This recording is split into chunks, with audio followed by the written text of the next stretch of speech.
I'm Gene, and this is Perfect Flow. I'm a New Zealand-based athlete and coach focused on optimizing performance, health, and well-being. While I have a professional background in biomedical engineering, I've chosen to follow my more immediate passions for running, endurance, adventure, movement, nutrition, lifestyle, community, psychology, and personal growth.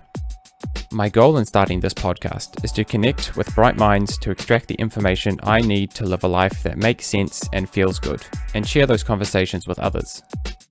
Apart from your favorite podcast app, the best places to follow my work are perfectflow.nz, beveridge.nz, and Perfect Flow on Facebook.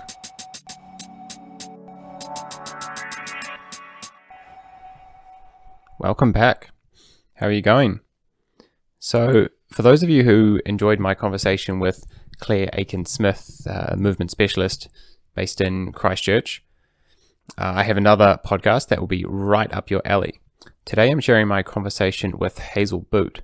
Hazel does a lot of similar work to Claire, so tackling movement from a more holistic approach and trying to work out what lifestyle factors are contributing to your injuries and movement problems. So this perspective is something I love to get into because it strikes me as completely crazy the way we've engineered movement out of our lives and now have these jobs, namely most of the medical system, which is there to fix the problems that are there because of what we're not doing, the things that our bodies are designed to do evolutionarily.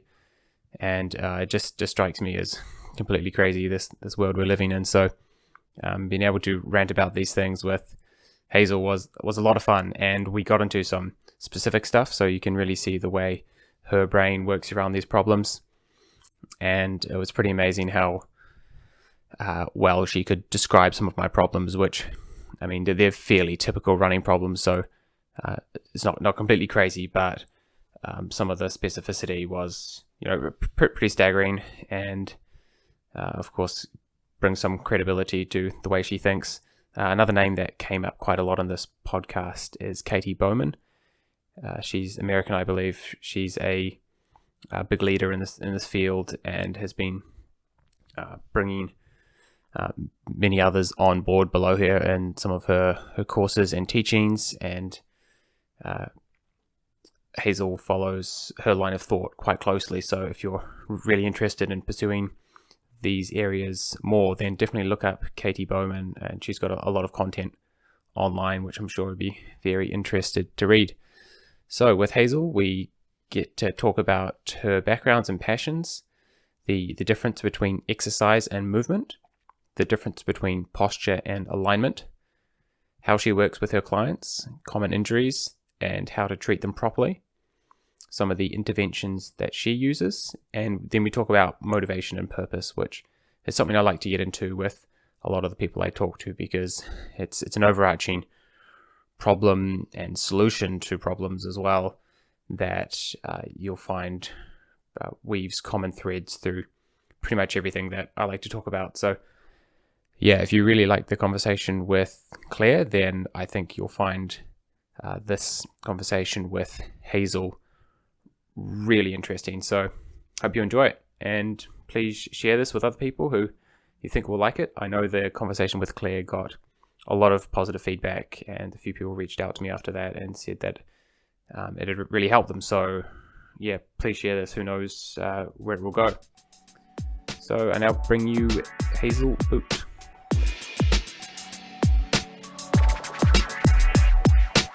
Hazel, welcome to the podcast. Thanks so much for having me, Jen. It's really lovely to be here.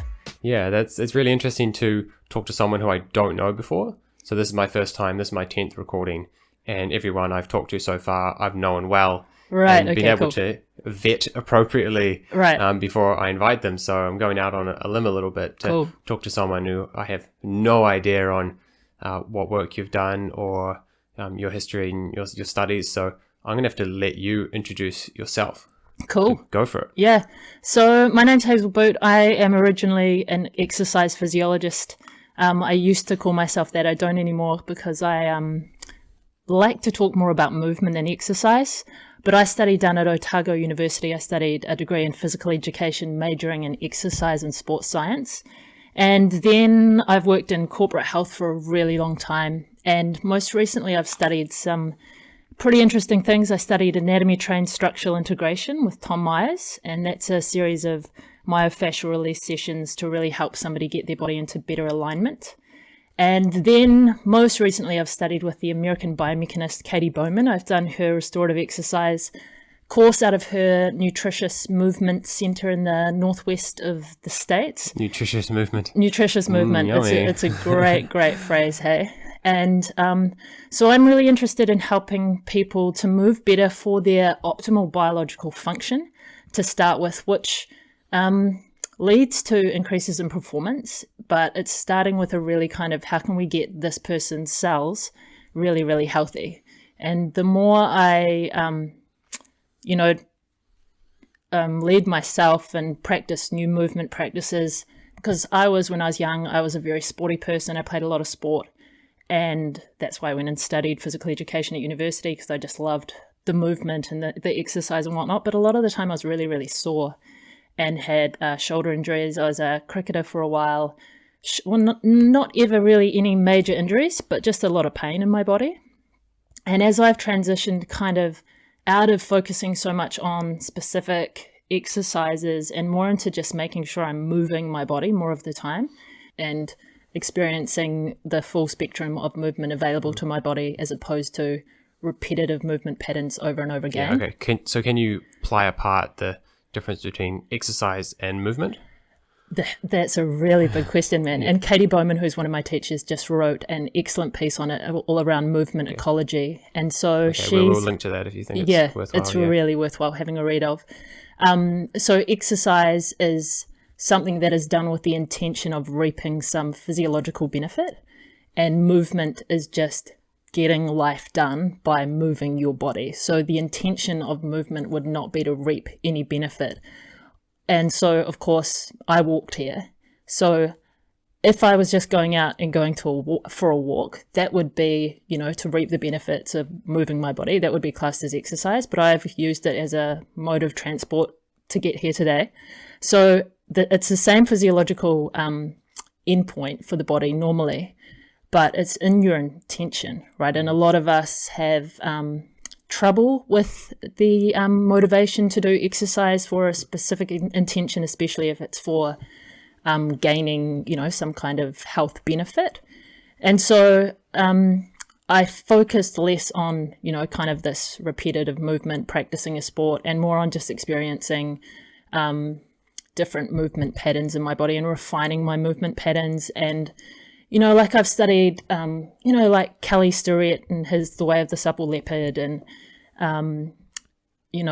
Erwin LaCour from MoveNat. Have you heard of MoveNat? No, I haven't seen these guys. Yeah, so they're all about understanding and being really kind of in tune with, understanding what parts of your body are moving really well, what parts aren't, which links into runners really, really well. And I've been working with lots of runners recently and helping them to understand why running has become painful, because of a part of their body that just doesn't have the movement capability or the strength that it should, and why it's not their fault, because they were born into the society that's really, really sedentary. And when you're born into a sedentary society and then somebody tells you that you should exercise, then you do these, you think, oh, running's really good, and you go and run, and then, 2, 3, 4 weeks later or a month later or whatever, you're in a lot of pain because you don't understand the biomechanics of how your body is being loaded. And a really simple example of that is, when you're standing, there's 1 G of force being exerted on your body, right? Mm-hmm. And that means one lot of your weight, basically. So I'm about 70 kilos. So that means that when I'm standing, 70 kilos of force is going through my body. And depending on how my body is arranged, like if I've got tight hip flexors or a weak foot, that's going to load certain structures or tissues in my body more. When I go to walking, that G-force increases to about 1.5 to 1.75. So that's the peak load on striking the ground, I think? Yeah. As a really simple way of thinking about it, it's just like if you thought about it's so much more complicated than that. It's like every part of your body will be experiencing individual kind of loads and G forces.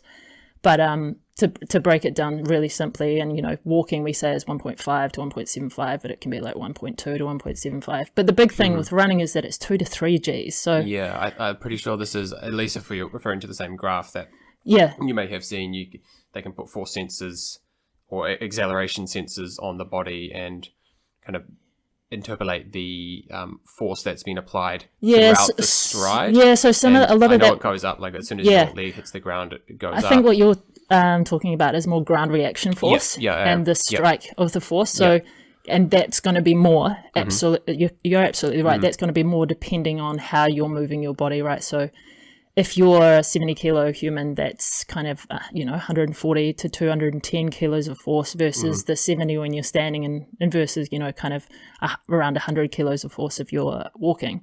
So when somebody understands that, they've put a whole lot more force on their system, and then they can see that they have this imbalance, say in their hips, they've got really tight hip flexors, or this imbalance in their foot, then they can start to see how that repetitive loading has just exacerbated that problem really, really quickly. And then if you teach them that and they actually understand that, and then you show them what they can do for their body to kind of rehabilitate that part of the body in terms of the strength or the mobility, then you can really change the way that somebody can, run or walk or get out of pain, basically, which is what I really, really love helping people to do, is to get their bodies into a pain-free state, because a lot of people are dealing with, chronic back pain, chronic knee pain, chronic, shoulder pain. And a lot of it is to do with just how much time we spend not moving. And you mentioned that the forces in running are much higher. And I hang out with a whole bunch of runners. So you want to find a bunch of people with niggles and sore spots, then it's highly concentrated in runners compared to cyclists, for example. It is everywhere. Well, there's a lot of benefits to the load as well. If you're absolutely right, about 80% of runners will get injured over a season.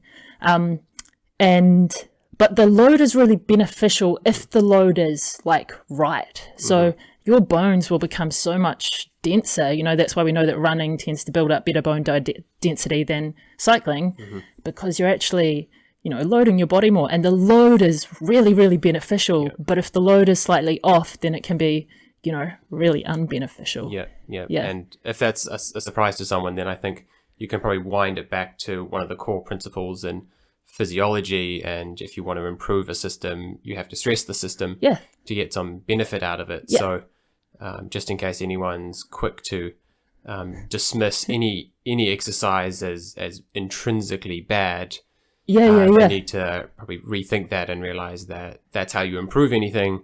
And if something's bad, then maybe it's the context and in which the movement is occurring. And absolutely, I'm sure we can talk more about our lifestyle context at some stage soon. But can we just wind it back a little bit? And what studies did you do, and what was your kind of other passions that have led you to this point? So, like I said at the start, I studied exercise and sports science at Otago Uni, and I studied anatomy trained structural integration with Tom Myers, and then restorative exercise with Katy Bowman, and I've done Erwin LaCour from MoveNet. I've done his level 1 certification. Did you focus on anything in particular when you were at university? Just exercise and sports science. So mostly physiology, biomechanics, just really loved understanding how the body worked and how we could load it with different influences, say with food, with sleep, with, movement. So out of most of the people who do that line of study, where do they end up? A huge variety of, so most of the people that study physical education, actually, when I was there, were doing professional studies, which led to teaching. There weren't that many of us doing the exercise and sports science kind of focus, which is where I went, and a number of my other close friends, obviously, and all kinds of things. So, some of them are still working at university. Some of them are doing, very similar stuff to myself. Some of them, are really good athletes themselves and have used it. And are there a few people working with professional sports teams? Or do people tend to go with individual stuff? I'm thinking one friend of mine in particular, she got into developing software and then developed a very awesome software program that was used to track athletes at very high levels. It was, the All Blacks still use it, and so there's that. There's a really huge variety. It's one of the things that really drew me to it, because out of my last year at school, I applied for physio and I got in, and I also applied to do a gap year, and I got in to do the gap year, and I decided to do the gap year. And after I'd done that, I really decided that I wanted to do something not so specific as physio, so there'd be kind of more options as to when I left uni as to what I could do with my studies, basically. Yeah, that sounds fantastic, and I have some, I guess it's not regret, but I would have loved to do more at university of that kind of stuff. Definitely now I rely on people like you to get my information, but it would be nice to... Well, you're an engineer, you know. Yeah, well, I did engineering, and then I tried to kind of change direction late, and the best I could do was biomedical engineering towards the end, and I focused towards the end on as much biomechanics stuff as I could. I was going to say, as an engineer, you'd have a really good understanding of biomechanics. Yeah, I was really lucky. My kind of final year project we do in engineering, I did it on gait, specifically for walking for stroke patients, and looking at what's been, how we can rehabilitate patients in a way that takes into account man. I'd love to have a look at that. It was kind of interesting, but of course you're just scratching the surface. Absolutely. So it'd be... now I feel like I'm playing catch up with the biology, basically. I'm kind of playing catch up from that direction, but it's great to come at it from a really confident mechanical perspective. I think that's one of the aspects that's really missing, and physios have a really good grasp of the biomechanics and how certain movements are loading certain tissues. But I think, when we're trying to help people, a lot of people just think do more, or work on your strength, or and it's way more subtle than that, as you know. Yeah. Cool. So what kind of work are you doing at the moment? What are the patients that you see, and how do they use you as an expert to get benefit? Yeah, so I kind of have three main groups of clients. I work with people who are in chronic pain, so people who have lower back pain, shoulder pain, they've had for a really long time, and normally they've seen the physio, they've seen the doctor, they've seen everybody, and they're really kind of struggling to find somebody who can help them.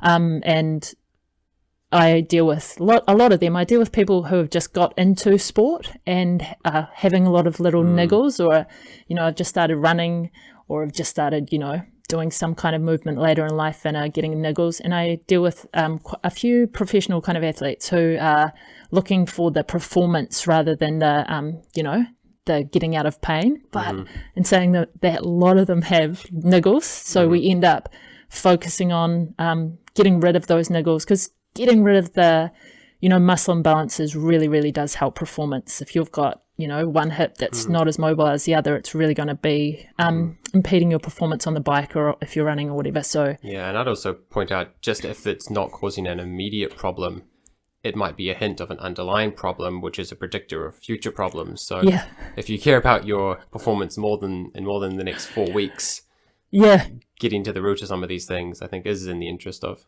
performance. There are a lot of annoying people who just seem to get away with training full time for years and years, and nothing seems to happen. I think it depends what your body's movement history is. What's that amazing Killian? The amazing, he's just like, I was watching some video of him running the other day, and he's just beautiful to watch, and he's got this beautiful posterior driven, gait pattern. I'd love to see the reaction forces on his leg compared to a more beginner runner who's kind of pounding into the ground. And he's just a beautiful runner. Flows so wonderfully. And a friend of mine was telling me that there's footage of him when he's really, really young, like hiking. When he's 4, like hiking in the mountains, and he has a very cool. He's not running all year round. He does a lot of cross country kind of skiing as well. So he has these 2 different movement modalities, and of course, cross country skiing isn't loading the body as much as running. So I think the movement history of your body is really important to take into consideration when you're thinking about the loads and forces that you are now going to be placing on it in whatever you're doing. Yeah, 100%. And I train with a lot of people, and that includes myself, who came from a cycling background. Right, okay.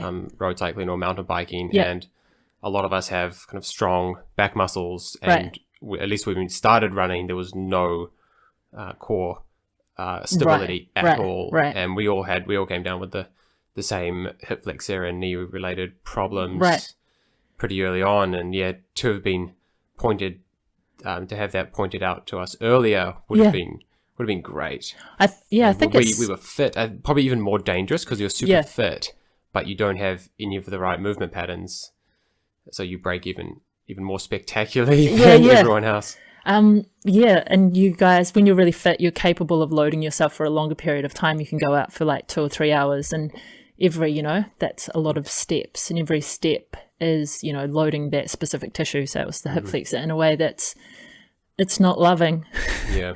So it'll break down faster when you're loading it for a longer period of time. Cool. So how do you work with your clients at the moment? Is it very hands-on, or do you just It's a bit consult? of both. So I do I'll do a general analysis to start with, where what's going on in their body. Do they have bends, tilts, shifts, and rotations is basically what I'm looking for. Can you elaborate on those terms? A bend is just a bend, so there might be a bend in the spine. Yep. Sideways, forwards. Forward. Yeah. There might be a hyperkyphosis. There might be a hyperlordosis. Bigger curves than we might expect. A shift is like a lateral shift of the rib cage would mean that a translation, relative to the pelvis. One might say. So relative to the pelvis, the rib cage is shifted across. And of course, that means things about the structure, about the tissue, what's happening with it. A rotation is just what it is, like a rotation of the femur. Most people's femurs are internally rotated due to what's going on with their feet. Weak feet, not very mobile, and a lateral strength in the lateral hip. So I'm looking for that rotation to see if it's there.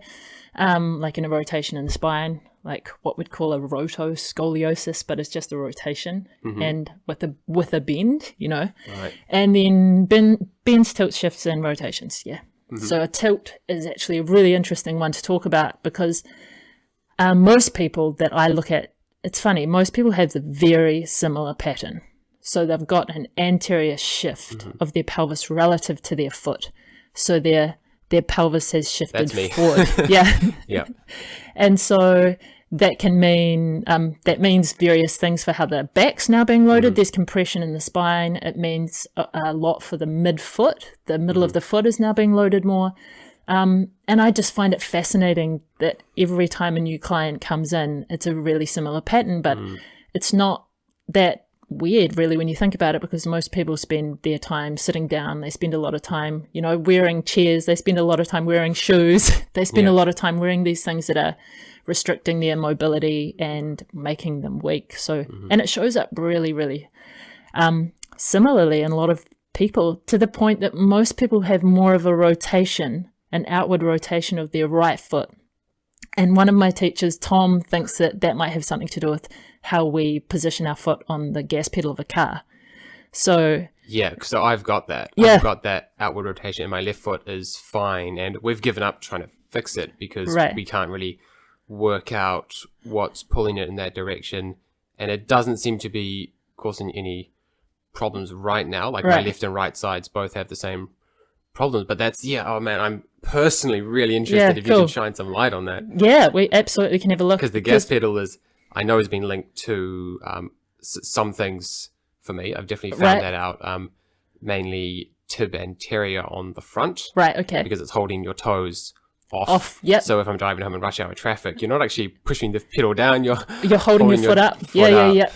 So I know that you're not talking bullshit. There's easy to measure things if you know where to poke and know what to detect. Then it's easy to demonstrate. But that rotation. Yeah, can you shed some more light from your experience on that rotation? Most people. So the rotation of the foot, you mean, out to the side. So our bodies become fixed in the positions that we spend the most amount of time in. So for some reason, most of us are spending more time with our foot in that kind of what we call a lateral rotation. The top of the toes are moving kind of away from the midline of the body. What's that relative to, in your opinion? Mine is with, if I hold my knee straight, right, the right foot is out. So in your experience, is it more that the whole leg is moving, or is it just the lower leg, like in my case? We look for that. We look, is the whole lower, is the, the femur externally rotated? And like I said before, a lot of people have an internal rotation of their femur. So, and then a lot of people have, relative to that, an external rotation of their lower limb.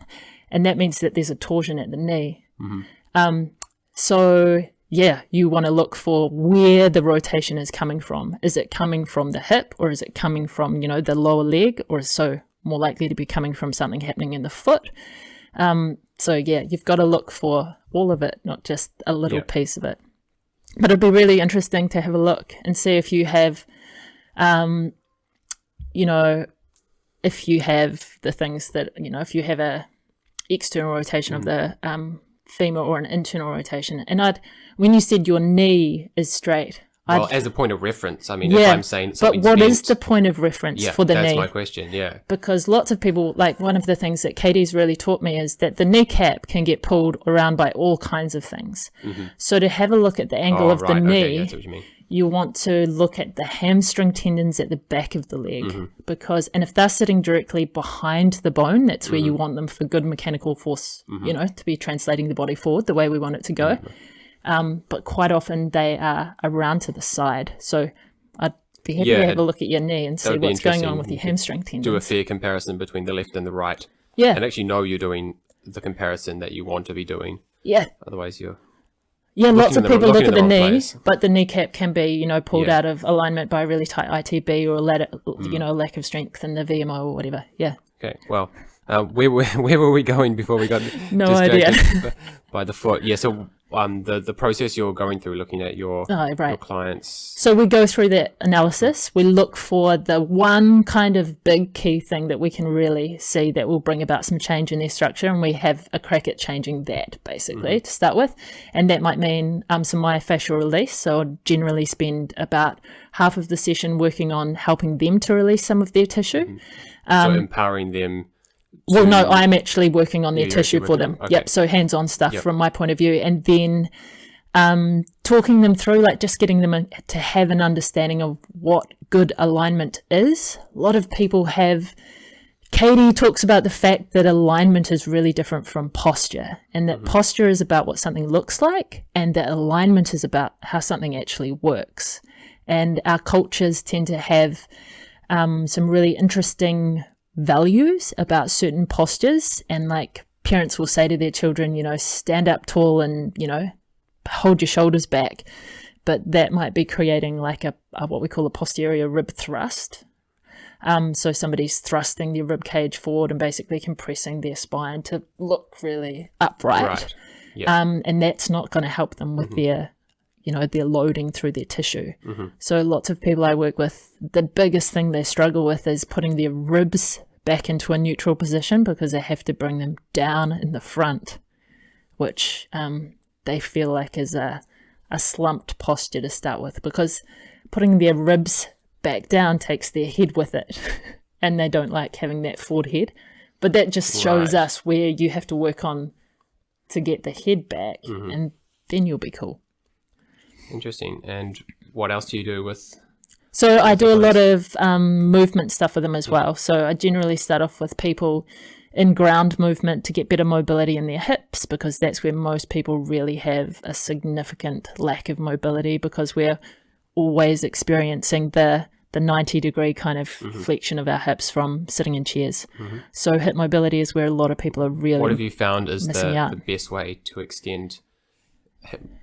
Okay, well, I'm asking, firstly, what is the best way to, in your experience, to extend hip flexion? Right. And then what are the best ways to improve hip mobility and control? Right. So for hip flexion, so for runners, hip extension is what extension. Yeah, okay. So there's some really great stretches. What a lot of people don't understand when they're stretching is that the tissue they're trying to move is between the pelvis and the femur. That's where the hip flexors, when we're not talking about the psoas, because the psoas actually attaches up into the spine. So we want to move that tissue, and a lot of people will move their lumbar spine because they don't have the range of motion. So they just kind of try and cheat their way around looking like they're getting the movement. So what you'd see is the whole pelvis getting pulled forward. Yeah, depending on their you'd see quite possibly the ribs thrusting. Okay. Like if you were doing, let's say, just the kind of lungy hip flexor stretch in that lunge position, what a lot of people will do is rotate their pelvis forward, right, instead of tilting it backwards, and they will thrust their rib cage. Okay. And so I generally am teaching them really kind of not really different movements that, like, you've probably heard of a lot of the movements, like for hip flexors. Have you heard of the couch stretch? It's a really good quad hip flexor stretch. Just if you wedging your knee into the couch with the foot up, is that what you mean? No, yeah, like with my foot down here, but it sounds like a pretty similar stretch. And like Katie's got a really good quad stretch when you're lying on the ground, making sure the pelvis is in neutral. Yeah. So it's just really important to teach somebody that the pelvis has got to be in neutral, whether you're horizontally vertical, if you're depending on whether you're lying or standing, and or just copying somebody else visually might not be giving you the stretch you need. You need to be copying that sensation of stretch on the front of the leg. Absolutely, which is why a lot of people end up with these big movements elsewhere, because they just don't have any movement in their hip flexors, and they want to look like they're doing something, and so a lot of the movements are really subtle to get the load actually where you need the load to be, so that tissue can change, which is really what we're after. Well, maybe we can go into that a little bit. So someone's got a tight rect fem, right? So the front kind of hip flexor there, and that seems to be the main culprit, or would you agree? At least people detect it to be always tight, always too short. The rect fem's too tight in most people. The iliacus will be tight in a lot of people. The psoas will be on, so a lot of people need to know whether they need to release it or stretch it. So, which is a very different thing. Yeah, and if we'll get into that. And so could I go back to the stretch? Yep. You've got a muscle that's maybe got too much tone. Yep. What is the stretch actually doing to create any noticeable change? So it's a really great question. We studied in the biomechanics course with Katy a lot about titin and actin and myosin, which are the filaments that we're actually trying to change. So this is if you zoom into a muscle and zoom in again, and zoom in again on a really kind of microscopic level. So to make it not too science geeky, what we're actually trying to do with, stretching, people think is for some magical thing you do before you run, so your muscles kind of behave differently and you don't get injured. And a lot of the research shows that that's just not true.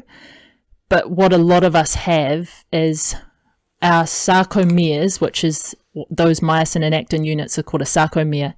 Our muscles have lost sarcomeres. So it's called sarcomerolysis. We've lost sarcomeres. So we need to actually stimulate the muscles to want to grow more cells, right? And that means we have to spend quite a lot of time in that position, right, to encourage sarcomerogenesis, which is more sarcomeres, which means an actual longer muscle, not just a muscle that's more elastic or... Okay, so these sarcomeres are kind of in series along the muscle. I can't quite recall whether the muscle fiber goes the whole... So the fiber goes the whole length, but the sarcomeres are kind of in series within the fiber? So the contractile proteins are kind of, in series. But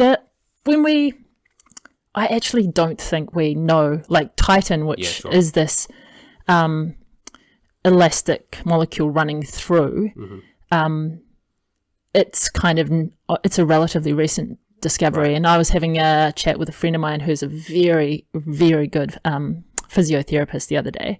And, together we were trying to really get our heads around it. And it's a very complex idea. But basically, to change the structure of your body as a runner, to get more length into a muscle, you need to spend a lot of time in a position with that muscle lengthened. Okay. So that's why building in movement habits into your day rather than doing X number of exercises is really good. So if I'm doing just a couple of minutes of a static stretch, it feels good in those few minutes, but maybe there's a better way, which is a less intense stretch for a longer period of time. Yeah, and a less intense stretch for the hip flexor is standing, you know? Totally. So if you are somebody who's a runner, you know, I'd really, you know, what are you doing with your muscles the, 23 hours of the day that you aren't running? Like, are you just casting them into a chair shape? And can you do something about that? That's where you'll get more bang for your buck than actually in doing the, and there is great benefit to be had to doing the, the stretches, so to speak, which are more kind of like mobility exercises rather than stretches. So and I can show you range of motion. Yeah.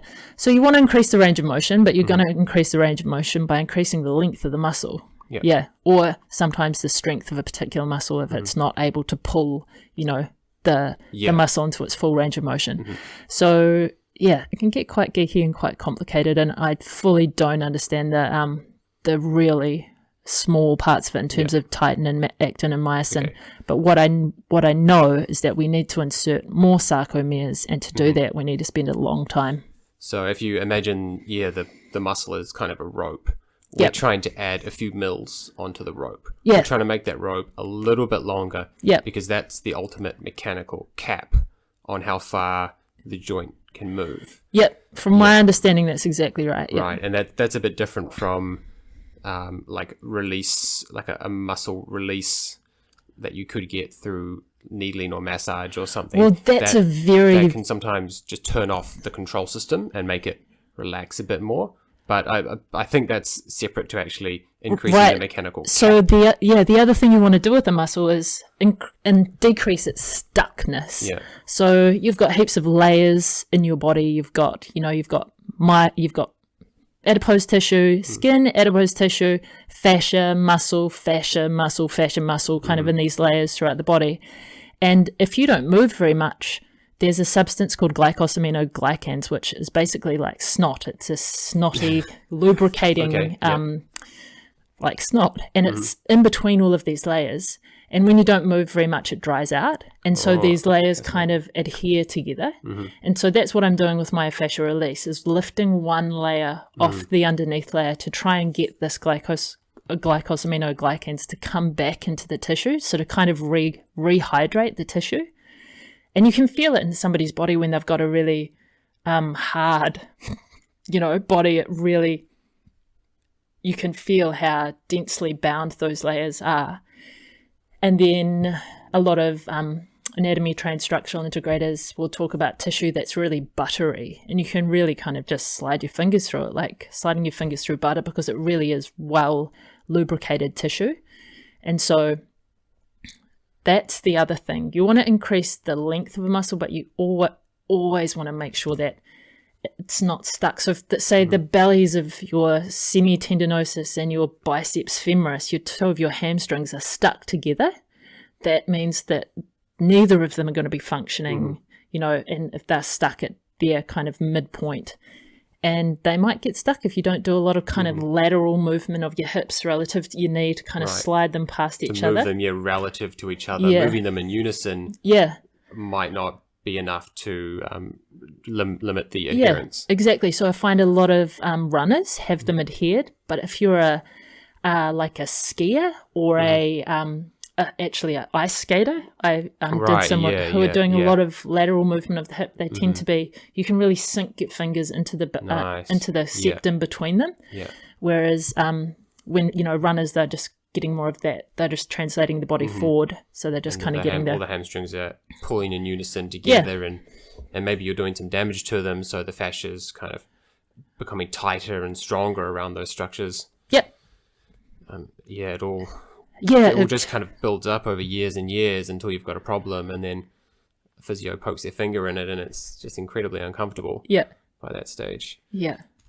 With that, but building those layers of fascia, you were talking about how it's kind of layered muscle within the muscle, yeah. fascia. Yeah. What kind of techniques do you think work best for removing the adherence between those layers? A lot of people are using a roller, Yeah. which is one mode. Yeah. You're putting pressure between those layers and kind of expect, I don't actually know what the physiology is beyond that point, but I'm aware that that might not be the best way. So you've got to create a shear force where one layer is moving over the layer underneath. Yeah. And that's so, distinct for anyone who's, that's distinctly different from compression rolling through the layers. Yeah, there's some really, I went to the FitX. I presented there a couple of years ago up in Auckland, and there was a guy talking about foam rolling, and then there's another guy, Gareth. He's a really cool guy. Who's his kind of cohort, his main cohort? I'll remember his name in a minute. He's a really cool guy. He did a course with Tom and Tom Myers, and I was assisting Tom and this other guy's name. It'll come into my head, but basically, they've kind of found a way of using a roller to do myofascial release. So you've got to hold the roller still, and then move your body over the roller to create the shear force. And Gareth was showing us some techniques to do that, kind of in more ligamentous tissue, so around the groin and around the knee and whatnot, which was really, really good. And I found that we did like pre and post kind of little mobility tests, and I found it really made a difference. And I was like, this is actual myofascial release with a roller. But what most people are doing with a roller is just compressing the tissue, which is still beneficial. Like it'll increase blood flow, it'll help with lymph drainage, so it'll do a lot of good things. But like, I don't think there's necessarily, and I could be wrong, but I don't think there's any evidence out there that's shown that just plain old rolling over a muscle is actually releasing the myofascia. Yeah.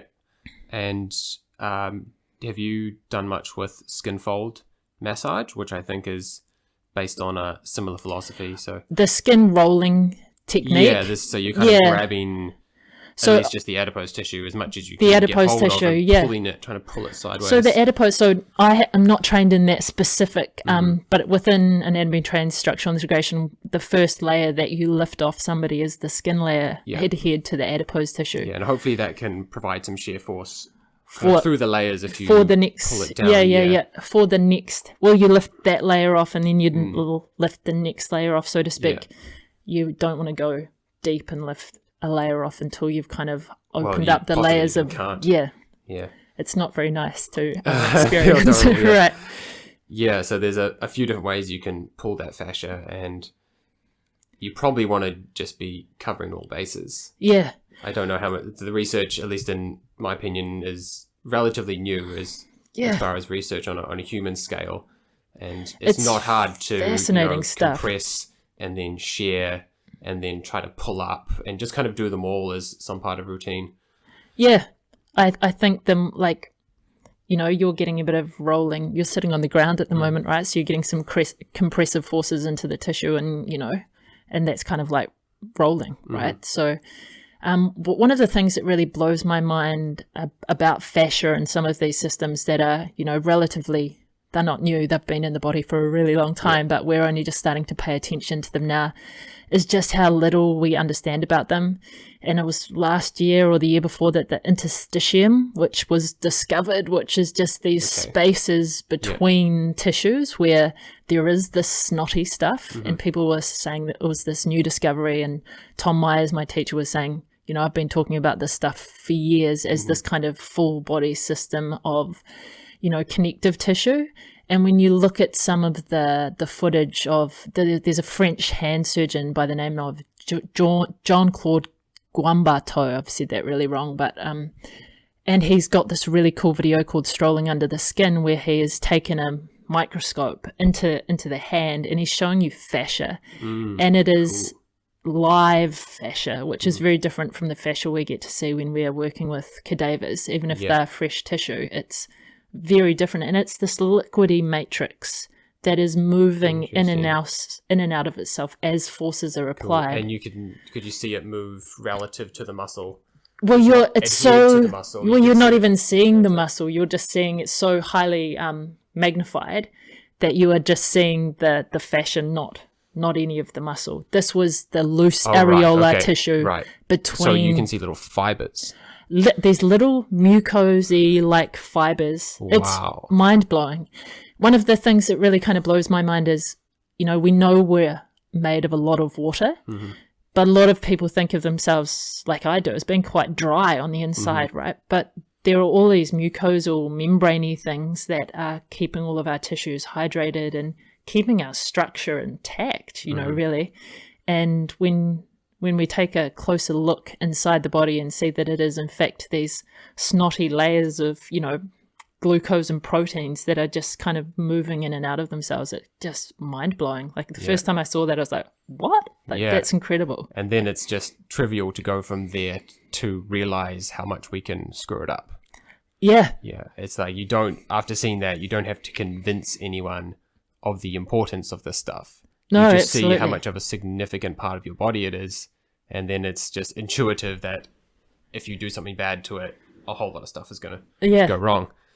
Yeah, there's a lot of people, Tom Myers, Robert Schleip, he's done a lot of research into fascia, and, Jean-Claude Guambateau, this French hand surgeon, and there's so many people out there at the moment looking into kind of understanding what fascia is and how this, how forces are distributed through the body. And one of the things that I suppose I haven't really talked about is the fact that Tom Myers, my teacher, wrote a book called Anatomy Trains. And I read it as soon as I'd finished my university degree, basically. And in it, he's talking about these lines of connective tissue, like the superficial front line, for example, which is all of the connective tissue up the front of the body. So it starts with the fascia surrounding on the top of the foot, goes up into the tibialis anterior, which you were mentioning before, comes up into the quad. Then there's a mechanical connection through the pelvis to the rectus abdominis, up into the sternocondral fascia. And he had these dissections in his book of this line of connective tissue that you just can't deny, right? Mm-hmm. As all of this tissue is connected. And I was just like, why did nobody teach me this at university? Yeah.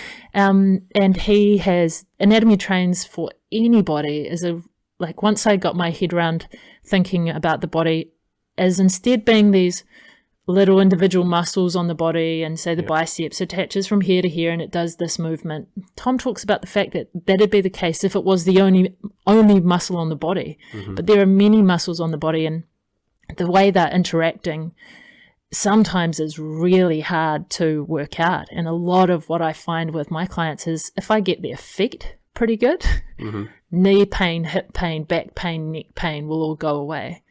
So it's really Tom says, and I think Ida Rolf said this, but Tom says a lot, where you think it is, it ain't.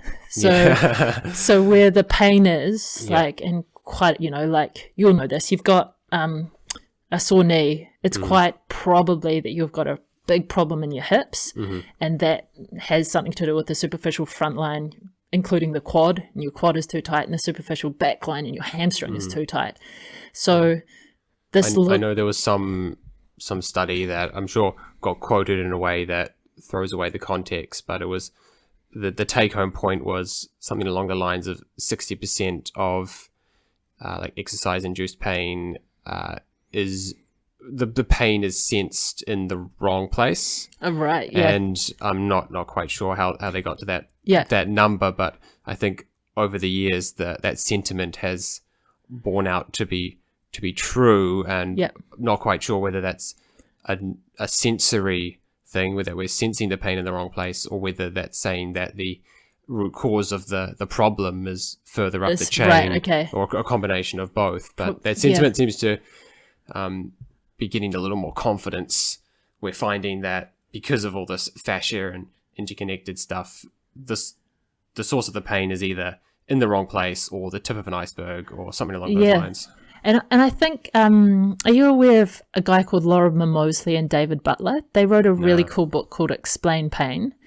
And in that, they really get us, they say that, we think that nociception, which is we think that nociception is pain reception, but it isn't. Nociception is danger, is a danger signal. So can you define nociception? Nociception is what is the system that we use to experience pain. The system, the nerve endings are called nociceptors, basically. So, and any activity in that sensor is kind of plugged into consciousness as pain. No. As a unique... No. So the way they talk about it is many people think that when you get pain from a part of your body, that your body is sending you a pain signal from that part of the body. Yeah. That's incorrect. Your body is sending you a danger signal. Okay. And your brain is deciding whether or not what you're going to experience. Okay. And Lorimer Moseley tells a really great story. You can Google this. And he uses it in a lot of his presentations, but he's walking down to a river to go for a swim. He's wearing a sarong. He feels something on the outside of his leg. His leg says, "Hey, brain, there's danger on the outside of your leg." And he looks down. He can't see anything, and he's like, "Oh, it must have been a stick." So he wakes up a couple of days later in hospital. He's been bitten by a brown snake. Yeah, I know the story. Yeah. And where have I heard this? A few years later, he's in a very similar situation. He's walking in a sarong down to a river to go and go for a swim.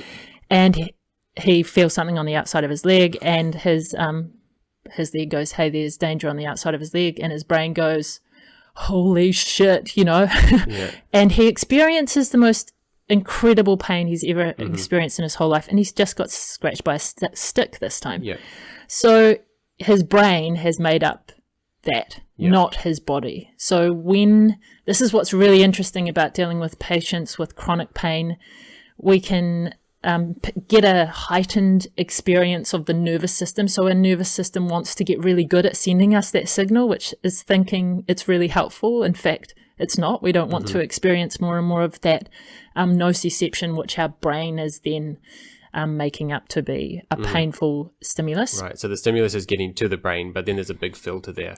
And then, the filter is based on every experience you've ever had in your life. So sleep is hugely involved in pain reception as well. When you're well rested, pain is not as significant. There's been a lot of really interesting studies into the emotional and social kind of connections of pain. When you feel well supported, there will not be as much pain in your body. So there's a lot of really interesting stuff to look into there. But I think for somebody wanting to understand pain better, having a look at some of the videos online from Lorimer Moseley and David Butler around pain will really, really help, because there's this myth in our society that our body is sending us a pain signal when really it's not sending us a danger signal. Right, and we're creating the pain signal based on past experience and whatever your subconscious thinks is relevant at that moment. Well, and like really physical things, right? There might be, so for example, back pain. There could be danger in your back because there's not much oxygen. And there could be not much oxygen because you're not moving your back much. So your brain's going, "Hey, there's danger here." And your body is making that into a pain signal. But when we think, "Oh, I've damaged my tissue," and yes, you are damaging your tissue, but you're damaging your tissue potentially because you're not moving it, so it's not getting much blood flow, and so it's not getting much oxygen, it's not getting much nutrients, and it's not getting much toxins taken away. Yeah.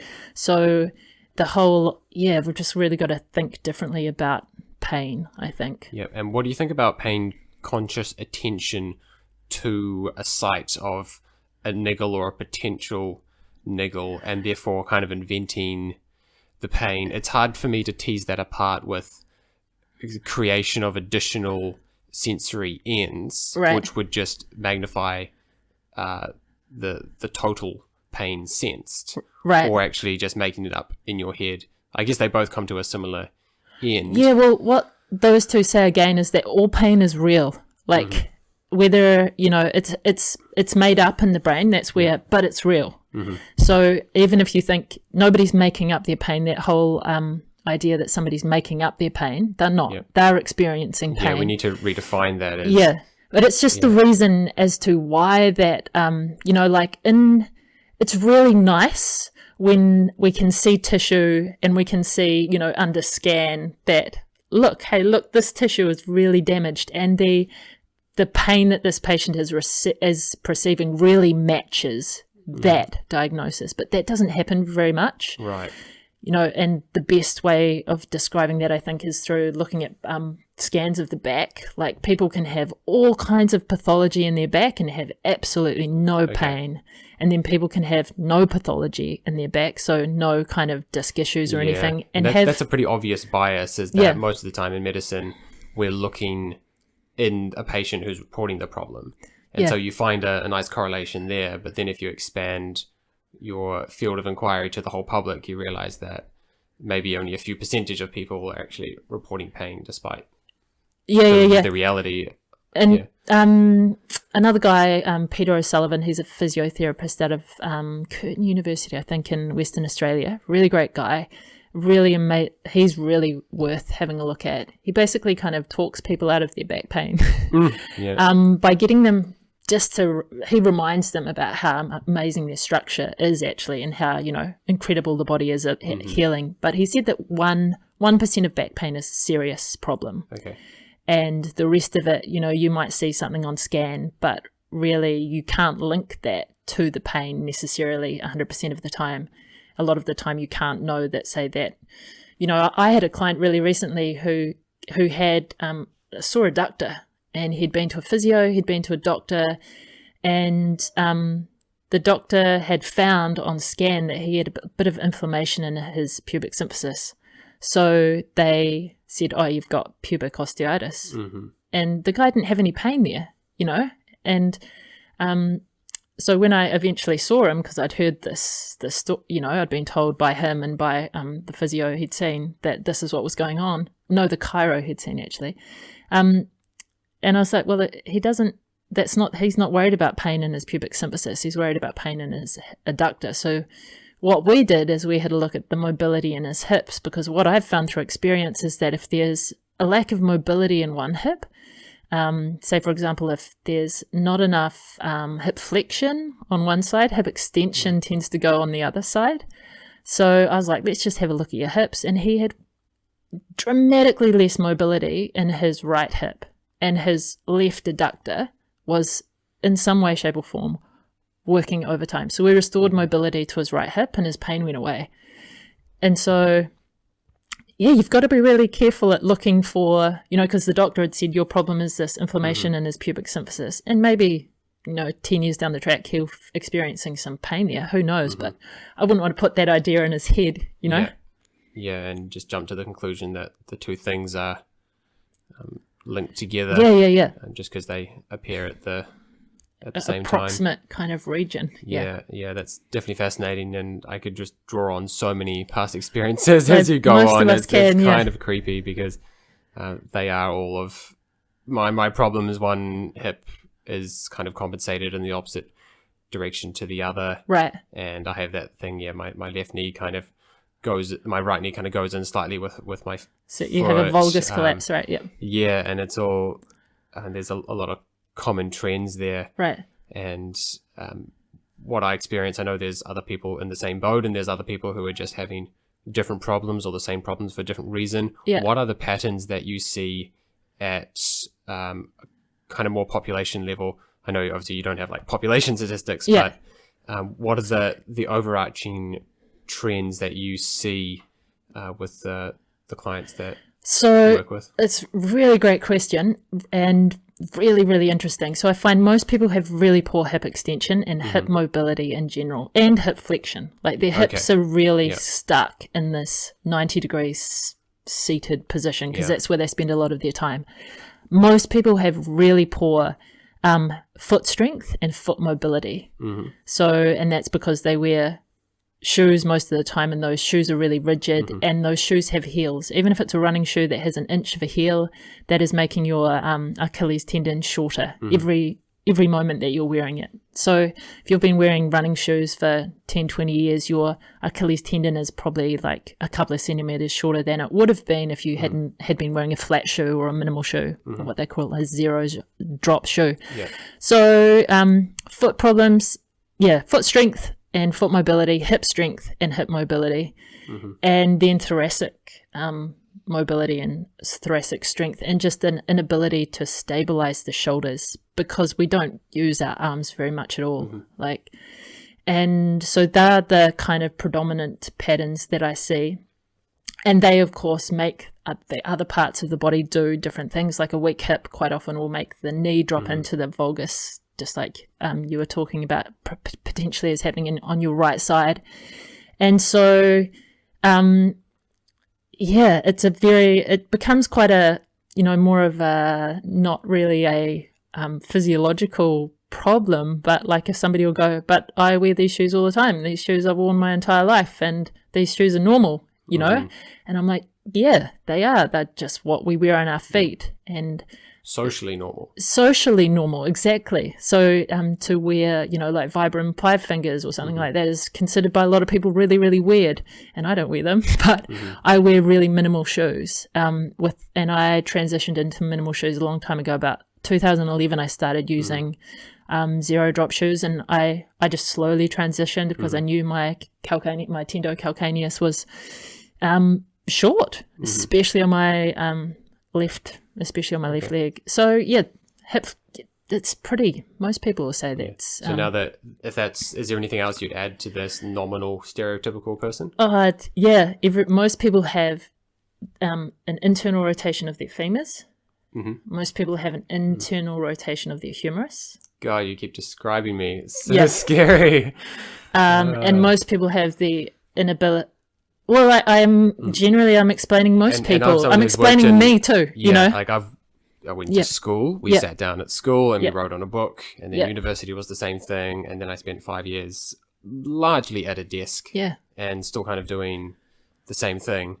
Yeah, so it's no surprise that... And despite me having a standing desk for like 5 years now, that hasn't unwound the problems. Well, So we can possibly get into that later. I wanted to keep this theme of this kind of nominal person. So we've defined maybe something that some of the listeners can relate to. Yeah. What then do you recommend for people who are starting to notice these internal rotations and these lack of extensions in the areas you mentioned?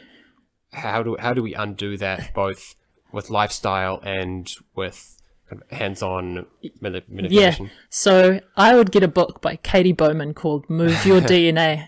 It explains all of these things really, really well and has some really great exercises / movements to do, but she also discusses our culture quite a lot. And one of the things I'd get you to do is to sit on the ground more, because that's going to challenge your hips into positions that you haven't been in.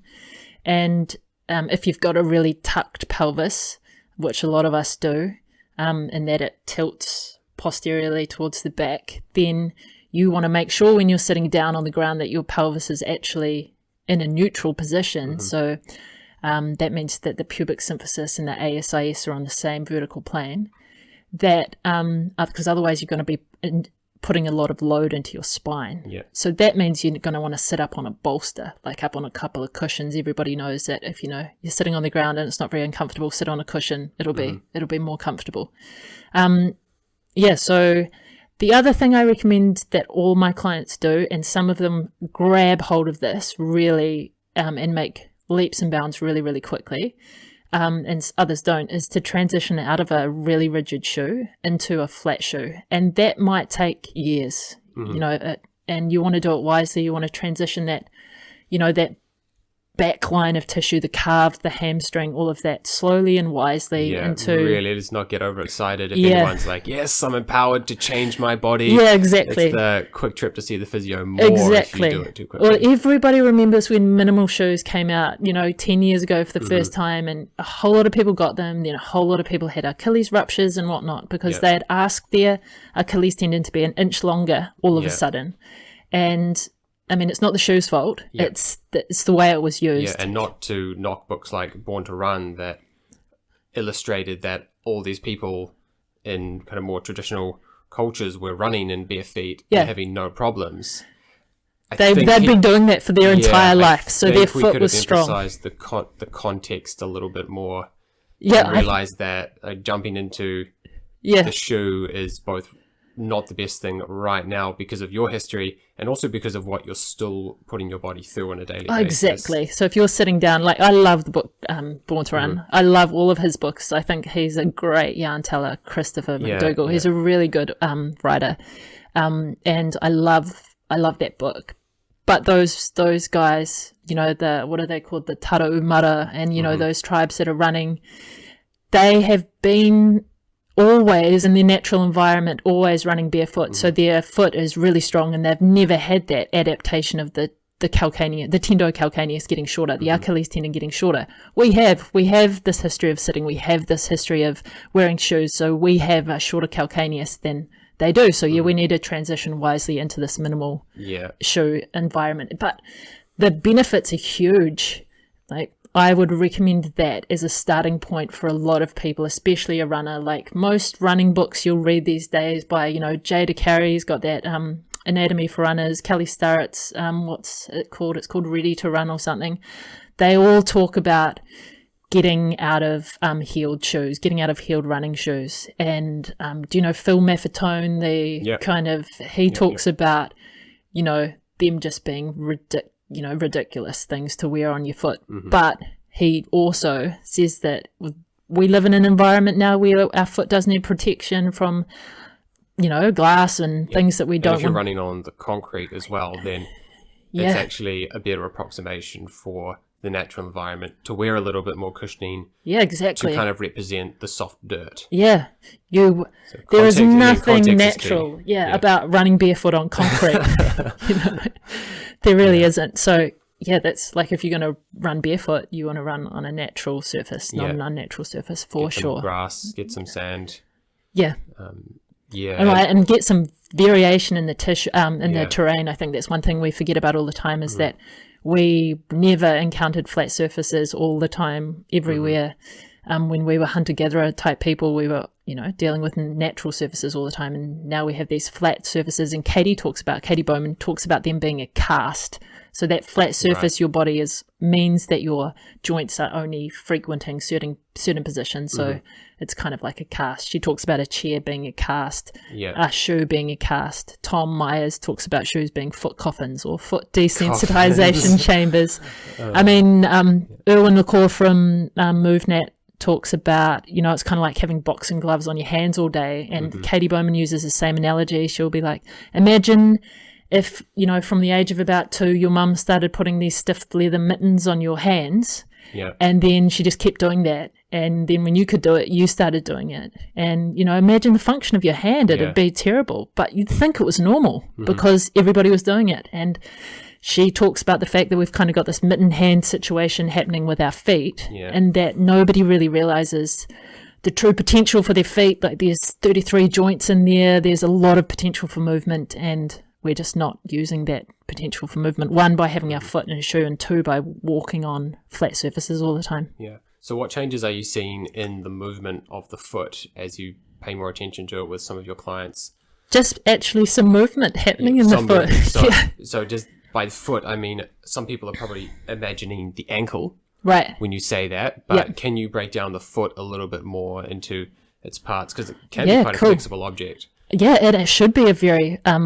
you know, there's a lot we can say about the foot. Like, it's got, everybody talks about the arch of the foot. There's actually 4 arches within the foot. There's 4 now. Oh, there was 3. 4, Well, Tom talks about there being, he talks about the proximal and distal transverse arches, which are going across the foot. So you know, closer to the toes and higher up. So there's, from the ball of the foot to the heel is the obvious arch. And that's called the medial longitudinal arch, and there's the lateral longitudinal arch, which is along the outside of the foot, more towards the smaller toes from the heel. Yep, exactly. And then you've got this transverse one. Yeah, so kind of where the heads of your metatarsals are. So kind of the meaty bit just back from all of your toes.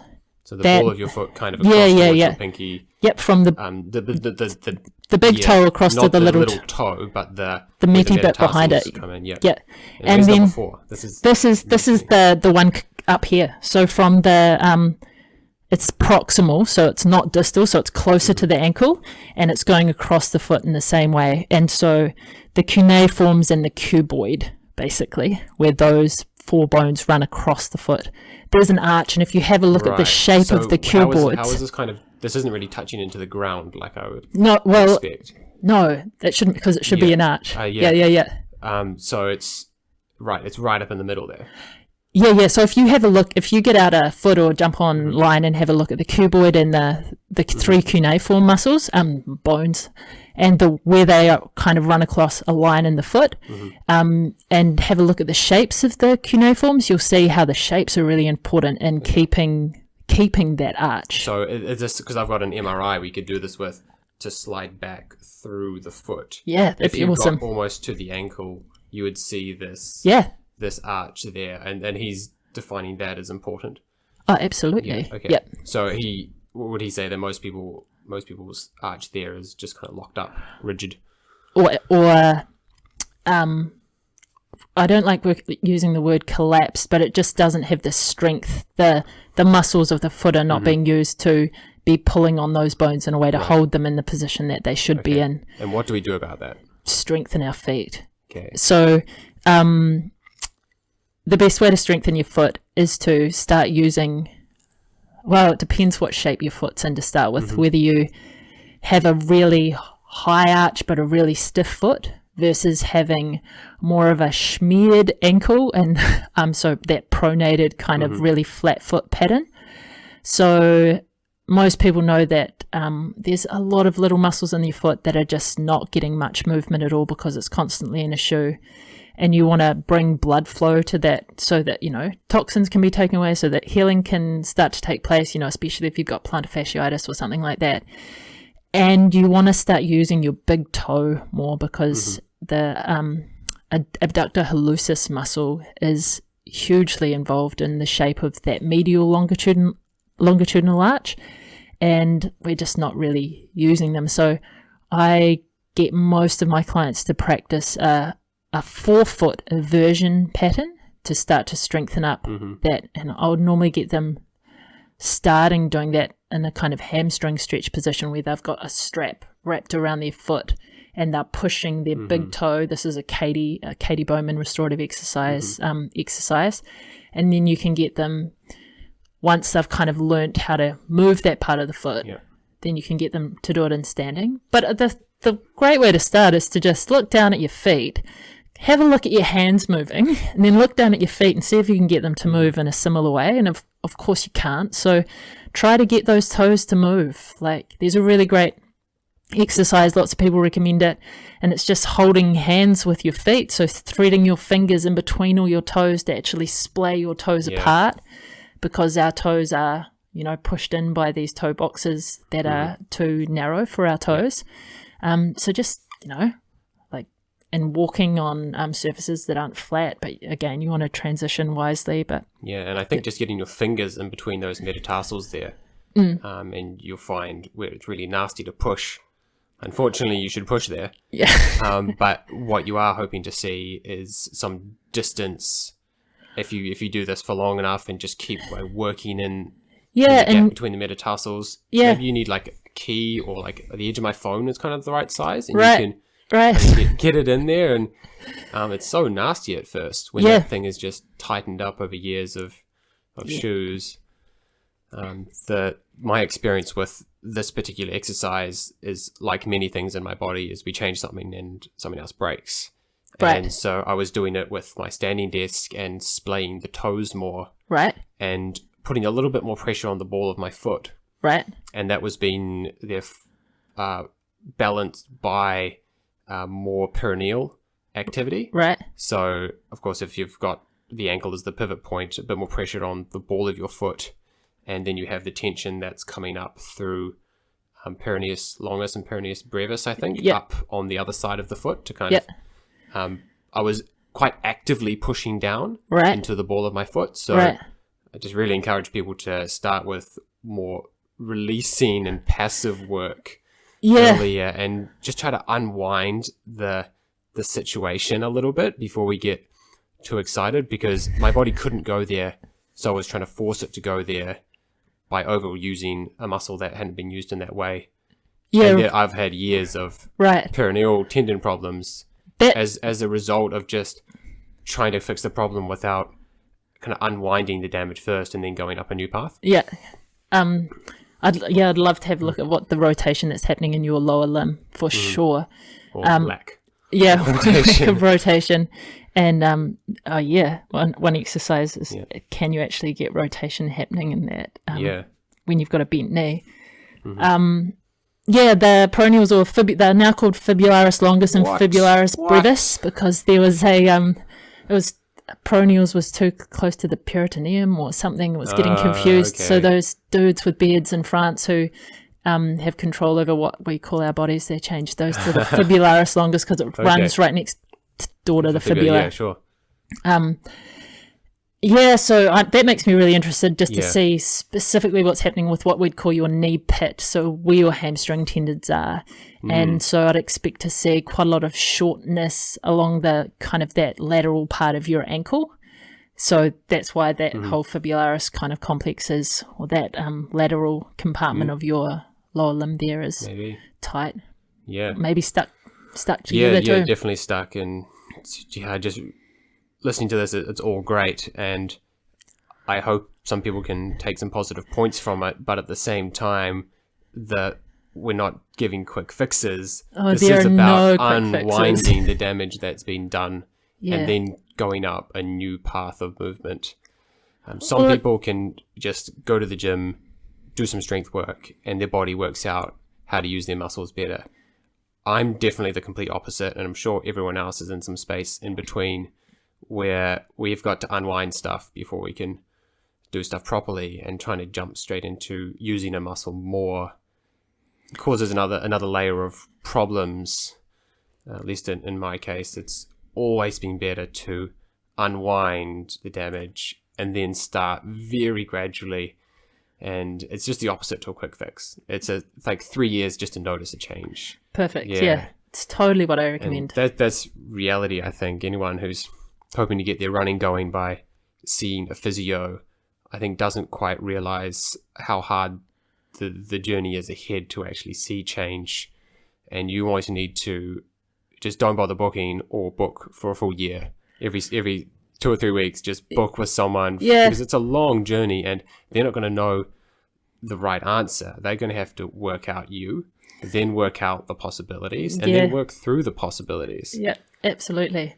That's something I've learned over and over again. Is somebody will present with something like, let's say it's shoulder pain and they can't do X, Y, or Z, and I go, great, I've dealt with this a million times before, I know exactly what to do, and you start this down the protocol, and then you're like, oh, this doesn't work for this person. Yes. What do I need to do? And so you're dead right. You have to work out, this person's movement history, this person's, experience of life, whether they're enjoying movement at the moment or whether it's just not enjoyable for them, if they feel stressed at the moment because the amount of, cortisol you've got floating around in your body is not good for tissue, whether you're in a state of constant, kind of sympathetic overload, which many people are. Yeah. There's so many things to think about with them. But for somebody wanting to run better, I think it's really great advice to learn a little bit about your body. There are some great books out there about running, and they all have some really simple tests that you can do to see if you have these levels of mobility. And if you go to somebody like myself saying, hey, I've read this book, I did these mobility tests and I suck at these things, I'll just go, awesome. Cool. You've just taken a whole lot of ahead of where you would have been. Yeah, exactly. And going to the physio, coming to see somebody like me can be really expensive, and we really want to help people, and we really don't want to be charging people, millions of dollars to, get their body right, because that's kind of something that they should be able to have. So if you do something like that and then go to somebody who can help you out and say, hey, I've noticed that, my hip extension's really crap. Look at my feet. They don't have any strength, but I've started doing these exercises and I've been doing them for a couple of weeks and it's starting to make a difference. Then somebody with a trained eye can probably just tweak a couple of things that you don't know about or would come further down the learning track, and they can definitely fast track your progress if you're willing to do the work that's needing to be done. Yeah, so on that note, what else are you doing with your own time and recommending to other people to changes that they make outside of their work one-on-one with you? Yeah, so I do a lot of ground movement stuff based MoveNet and nutritious movement. So Katy Bowman and the head kind of guy at not Irwin, who's the founder of MoveNet, but his name's Danny Clark. He came to nutritious movement, and they did a collaboration, and it's they put together a movement course. You can find it on MoveNet's website. It's called their I think it's just their e-learning course or something like that. It's incredible because they have all of this they've merged these two schools of thought. So Katy is kind of doing this really the more subtle kind of nuanced stuff of how to get your body into alignment, and Danny's kind of running through the bigger movements, which is great because I did MoveNet, and I was like, when I was doing my certification, I was like, this is awesome. But when I asked for specific feedback about what I could do to improve, I didn't necessarily get the feedback I wanted. And when I started moving and working with Katy, she was like, it's because you're not doing this. It's because your humerus is internally rotated and it's not externally rotated to this point. She knows the biomechanics so well. So the merger of those two things is really great. Yep. So it's ironic for me that they've done that because they're the two schools of thought that I've kind of been playing with most in terms of getting better hip mobility in my clients and whatnot. So yeah, I use a lot of nutritious movement, restorative exercise stuff, and I use a lot of the ground movement of MoveNet, their techniques to help people get deeper into their hips. There's one exercise that I use a lot is for runners is called the pelvic list, and it's all about strengthening up the lateral hip under the load of the entire leg, so entire body, I should say. Because a lot of the glute exercises that you'll do will just be, and they're great for potentially getting it firing or something if it's not firing. If I tell anyone now, that's just the first step. That's just connecting your brain. Yeah. That's not running better. No. Well, you've got to make sure, because we sit so much that we haven't been sending these signals to certain parts of our body, and like we go back to the foot, that really interrupts the function of the nerve running all the way down into, so if you don't have healthy muscles in the foot, it's because they're not being used. And that'll also mean that you don't have a healthy nerve running, and that's a big long nerve coming from, the base of your spine. So I wonder if a lot of people's kind of sciatic pain is pain because they're not using the parts of their foot that would keep that nerve sending the signals and keep it really healthy.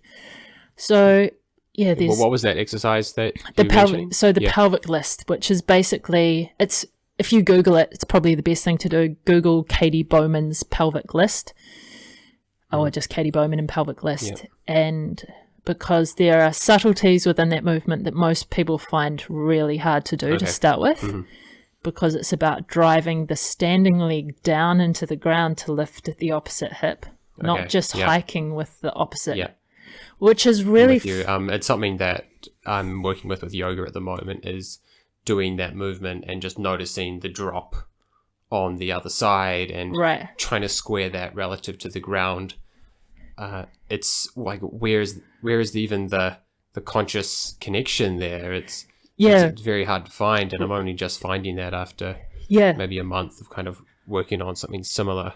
Which is awesome to give somebody an idea of the kind of time frame that things might take. I've been doing the pelvic list for a while, and I've got really good at it, right? And then I did a class. Katy has an online kind of class that you can join, and she puts up new classes monthly. And this last class that she put up was about standing on one leg, but not pelvic listing, which was about actually doing a hip hike. It was all about how we're carrying, the core is carrying the rest of our body. And I was like, I'll be able to do this easy. Yeah. But I was like, shivers, how do I do this movement again? Because I'd become so focused on elevating that hip by doing it through this pelvic listing. When I went to go back to this pattern that I, have had in my body for a really long time, it took me a while to actually, it took me doing that class 2 or 3 times to actually switch over and go, that's how you just hike your hip up again, So it was a really good reminder for me that your body is going to get better at specifically what you're practicing. And if there's something that you're not practicing, your body's not going to be getting better at it. That's right. Yeah. Just always surprise the body, give something new that's unexpected, I think is a great rule if you're trying to create your own exercise routines and combine stuff from physios or whatever. Is what else can I add to this routine that is kind of the opposite and something different? Yeah. Keep it mixed up. I quite like in my little setup at home. I do some strength stuff and have different weights and bands and whatever else, and each session is just whatever. I don't plan it. It's just kind of whatever I pick up first. Cool. To do something different, and I think that's quite a natural way of surprising yourself all the time, and just trying to get yourself into a new position with a weight. You just find these inadequacies just come jumping out at you. Yeah. And I really love the kind of exploratory nature of that and the creativity that you're using instead of just, I love reminding people that they're the expert that when it comes to their body. Some people will be like, am I doing this movement absolutely correct? And I'll be like, well, what are you feeling? And does it feel good or does it feel bad? And kind of coach them to remember that I don't know what it feels like to be in their body at that point in time. So exploring movement from the outside. Yeah, exploring movement that way and being like, how can I get into a different position is a great way to explore movement. Yeah, definitely. Have you done much with yoga? That these exercises are obviously going to have a big crossover with things that appear in yoga. Yeah, I've done, when I lived in Perth for a while and I had a really good yoga teacher there and I loved going to her. And my body has always found yoga kind of challenging. I've got really long femurs, and the way I've sat as a young person has meant that my hamstrings have got really tight. And so I really enjoyed yoga, and I think that a lot of yoga postures are really quite complex moves for the body. And one of the lessons that I had from Katy is she actually went through the pigeon pose and talked about all the individual areas of mobility that you needed to be able to get into that position. And she used the analogy of like a yoga pose is like quite a long word, and you need to know all of the letters to be able to get into that position well. And if you don't know all the letters, then you might force, something or spell it slightly wrong to get into the something that kind of looks like it. And so I love that analogy, and now I use that kind of way of looking as like what's happening between the hip and the pelvis, what's happening between the pelvis and the rib cage, what's happening between these different parts of the body, to see which areas are actually moving. And I have a lot of my clients who do yoga, and when I explain that to them, I think they they can, once you explain good alignment to somebody, they can take it into any movement modality. And when they really understand where their pelvis should be relative to their rib cage most of the time, then they can take that into when they're doing their yoga poses. And I think that once you teach somebody alignment, they can take it into anything. And so I think we should be talking and teaching and probably agreeing more on what, good natural alignment is. And I mean, it's hard to know because we'd have to go and look at lots of modern humans who are still living really traditional kind of lives to see what ranges of motion they've got in their bodies. Because I know if you have a look at Westerners' ankle dorsiflexion, I think the 17 degrees is like awesome. But if you look at the Twa, who are a group in I think Uganda who climb trees all the time, they've got 45 degrees of dorsiflexion. So you kind of can't say, well, this is normal for a human, because that's normal for a human who climbs trees all the time, and this is normal for a human that wears shoes and walks on flat surfaces all the time. So once we've, in terms of kind of movement, got more of a common language around what we're kind of aiming for.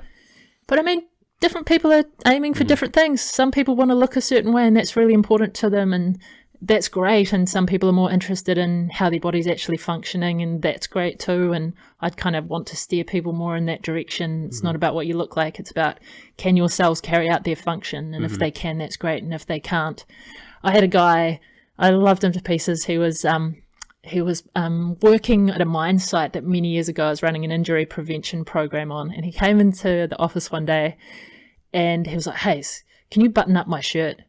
And I was like, What? "Why?" And he couldn't do it because his pecs had got so big. His pecs had got so big that he couldn't button up his shirt. And I was just like, "Man, that's not very functional, is it?" Yeah. And I buttoned up his shirt, and he was like, "What have I done?" And I was like, "Well, you need less pecs because it's interfering with your, your movement ability." It's so funny. Yeah. He's a great guy though, and he was really motivated about his training, and he changed his life dramatically, and this was a really awesome thing that he was doing, so I didn't want to take it away from him. I just wanted him to do some back. Yeah, balance it out a bit. Yeah. What other things do you do at a personal level? I do heaps of walking. I do a little bit of running. I've just kind of got back into running in the last year or so. I love exploring areas, so like it's just walking and running are a great way of exploring terrain. I moved back to Christchurch about 4 years ago, and I'd never really lived here before. I went here for my last year at high school, but I grew up in South Canterbury at Peel Forest. So I've loved exploring and getting to know like the crater, and Banks Peninsula and a lot of the areas around here. So I love walking and I love running, and surfing is something else that I really enjoy. Does it change the ease with which you can get out of the house if you pick a destination to travel absolutely. to? You find that works for you? Yeah. And having connection with an area, like, and finding spots up in the hills that you really like. There's something so primal about that. I don't know what it is, but I've fortunately had a good connection with the outdoors since I was very young. Yeah. And I've always noticed that there's just something very present about coming to a place you're familiar with no one else. Yeah. And if people can, I know a lot of people just find exercise tedious, and I suspect some people always will. I don't know how much you can change people's mindset once they're an adult. Of course, I think we should. But one way around the problem in the short term is, I think, to pick a destination, and you don't, as opposed to measuring the length of the run or walk or timing it, like, I have to do my 30 minutes each day, and you end up just looking at the damn clock the whole time. And it's just a foolish way to go about trying to get your exercise done, because you're putting yourself in this little thought loop of kind of boredom and hoping it was over, as opposed to, I think as soon as we pick this destination, we switch into this focused, very present mode of getting to this destination, and before you know it, you've done 1 hour and you didn't even think about the time. It was just about going there. Yeah, I love that. Yeah, I think that's something that's become really noticeable with me trying to do ultramarathon over the past few years. Okay. Is sometimes when I'm doing a shorter session, it feels like it's taking a long time. And you're like, I've got to do, like, I'm running around the roads from home. Yeah. I've got to get to 90 minutes, and I have to do another loop here, another loop there to kind of build it up. And then I do these 5-hour runs, and there isn't a single moment in those runs where I'm looking at the time in the sense of how much longer do I have to keep going for. And I thought, like, why is this? Surely the longer run is going to have more of this kind of tedious mental thought loop. And then I looked at what these longer runs were, and I often get someone to drop me somewhere, or I'm doing some run out and back to some incredible destination, and the thought is always about just moving towards that destination. And often someone to drop me off miles away, and I've got to get back to wherever we're staying. So much more fun, right? And it's just like the thought doesn't, this tedious nature just doesn't even come into it. And I didn't really appreciate that until I did some of these long runs and had a really good time doing them. Yeah. It just really jumped out at me that, oh wow, this is why I sometimes get a bit bored running close to home. Yeah. It's so true. Just that mindset going into it. There's a couple of things I'd love to say to that. One is, I interviewed a bunch of runners recently about injuries and whatnot, and I asked them when was the last time they enjoyed running, and they all said they loved like to list a specific occasion of when they really enjoyed running, and they all said a time when they were out with a bunch of friends in a beautiful place when they were just running for enjoyment. It wasn't being timed. And I was like, awesome, do more of that. And the other thing about motivation is there's been a lot of research done into this, and I know a lot of people struggle with how to motivate themselves to, do something good for your body, because we all know and have been told so much that it's really, really important. Michelle Seeger she wrote a really cool book called No Sweat is her book. And in it, she did the study where she asked a whole bunch of people why they exercised, and 75% of people said they exercised because they wanted some future health benefit, like to get fitter or to lose weight or to be healthier in the future. And 25% of people said they exercised because it made them feel good now when they were doing it. And those people who were motivated to do it because it made them feel good now, today, they exercised 33% more over the course of the study. So if you want to motivate yourself to move more, you want to motivate yourself to do it now because it's enjoyable. But I think that comes back to what you were talking about. And when you're doing something because, you're going on an adventure, rather, it's kind of the adventure that I love rather than the doing the exercise. Like running back from somewhere to find your friends is like, that's an adventure, but doing loops around and around and just trying to, fill up that time, that's more like exercise. And I recently turned 39, so I walked 39 Ks on my 39th birthday. And, my mum met me halfway there. I walked around the Crater Rim. My mum met me halfway at the sign of the Kiwi with a birthday cake. But I just had this really cool day. I wanted to do it by myself, and I just cruised around, and it was like I had somewhere to get, and that meant I'd walked X amount of time. And I mean, I'm not going to do that every day because we don't have that was a full day of walking, obviously. But it was just so fun, and it kind of really opened my eyes. I had all these beautiful interactions with people because I didn't have my phone with me, and I was, just out there enjoying myself. And you could see so much cool territory to explore, So now I have all these.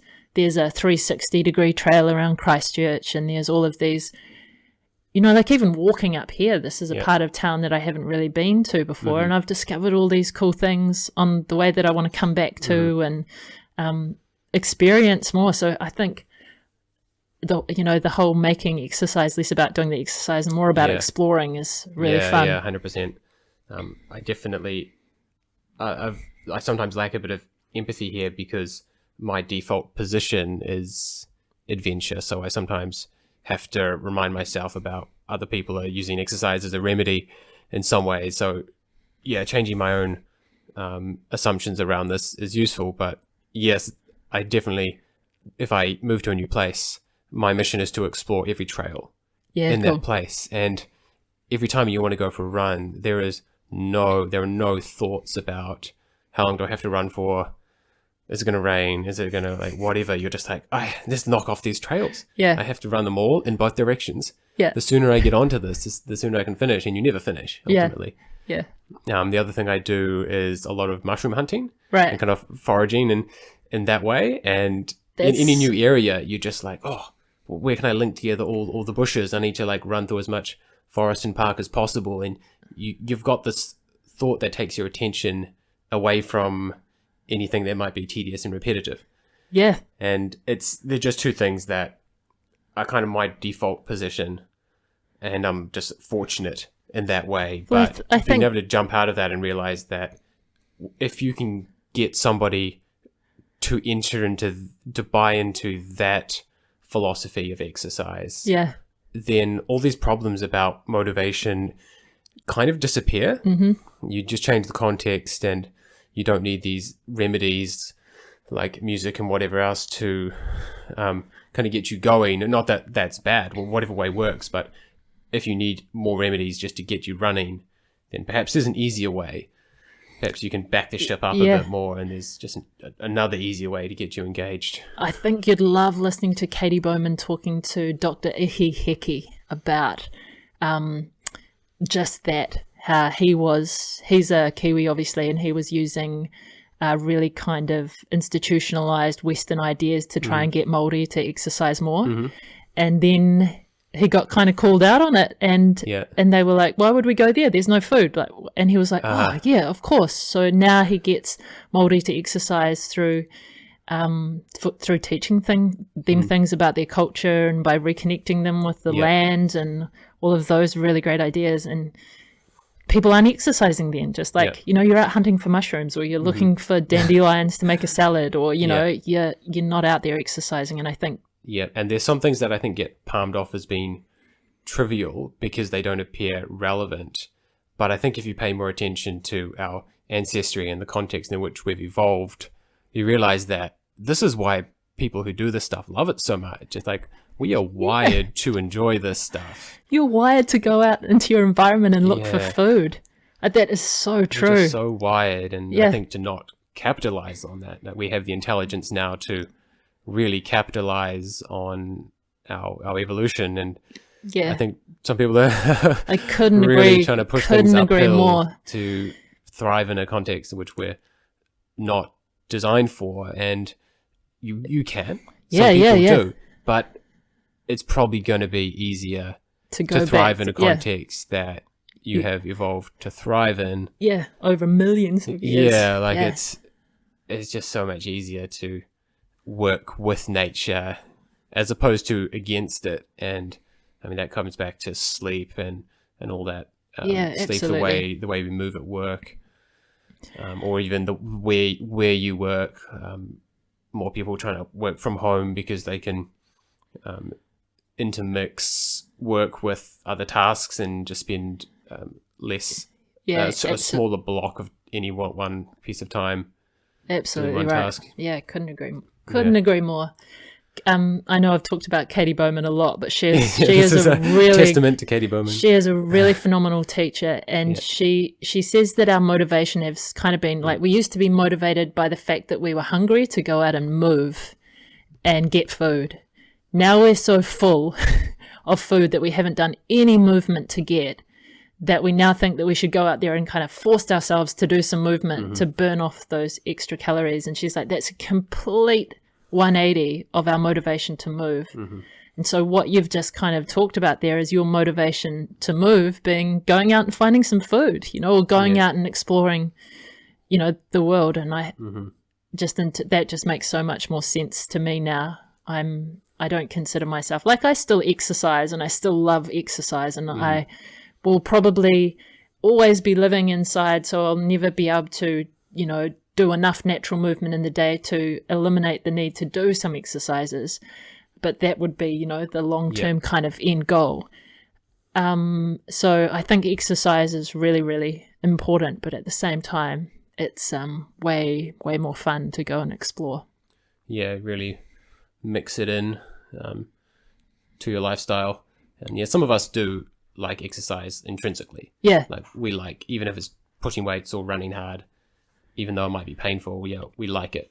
Yeah. But I'm not pushing that on anyone. I think doing a way that feels natural for you is just always going to be the better approach.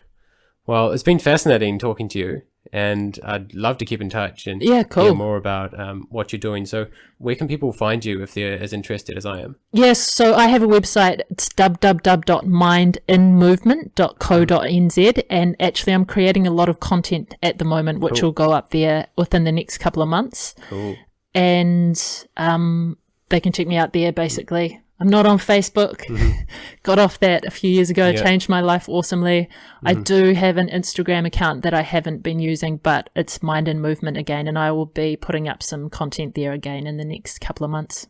Cool. Well, thanks a lot, Hazel. My pleasure. Thanks so much for having me. Really fun to talk to you. Been fascinating. If you're enjoying the Perfect Flow podcast and want more value from it in the future, there are some ways you can support it. The first is to rate or leave a positive review on iTunes, Spotify, Google Podcasts, Stitcher, or other platforms where it's available. The second is to share this podcast or specific episodes on social media or with friends. The third is to get involved more directly through the Perfect Flow page on Facebook, where I'm trying to construct a more interactive community. I want Perfect Flow to belong to the listeners, and if you tell me what topics you're most interested in, or even suggest specific guests, I'll do my best to make it happen. This is your opportunity to be part of something that answers your questions and adds value to your life. Another good reason to follow Perfect Flow on Facebook is that I post links to episodes, blog posts, and anything I find useful to this page. It's a great way to follow my training, racing, and learning. Another great way to stay engaged is to subscribe to beveridge.nz. This way you will get podcasts and blogs emailed to you, avoiding the clutter of Facebook. I don't know where this project will take us, but the reception so far has been positive. Who knows where we might be in a few years.